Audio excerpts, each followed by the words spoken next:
Union Minister of State for Home Affairs Nityanand today inaugurated the land port Dawki in Wjhd Hills in the presence of Deputy Chief Minister in charge of Urban Affairs Dahar and various other officials. The land port is a crucial central project aimed at promoting trade and commerce between India and Bangladesh.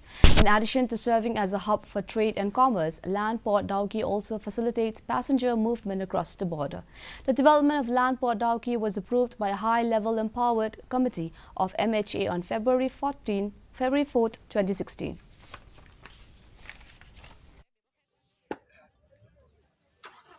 Features obviously now we get a proper facilities. You see, everything is system. If you come, you have such a wonderful land park, and you know very well among the top in India, this is number 15. So from now on, in few years you will start operating. So everything in place.